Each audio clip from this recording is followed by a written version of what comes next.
సిలువలో మాకై రక్తము కాచి మా పాపమంతా కడిగి వేసితివే. అఘోర శిక్షను నీవు భరించి నిత్య జీవమును మాకిచ్చితివే. సిలువలో మాకై రక్తము కాచి మా పాపమంతా కడిగి వేసితివే.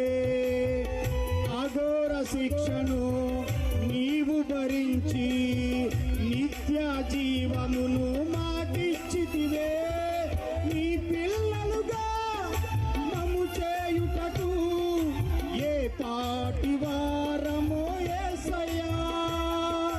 నీ పిల్లలుగా మమ్ము చేయుటకు ఏ పాటి వారమో యేసయ్యా. నీ కృపకు ఎల్లప్పుడు కృతజ్ఞులము, నీ కృపకు ఎల్లప్పుడు కృతజ్ఞులము. కృపయే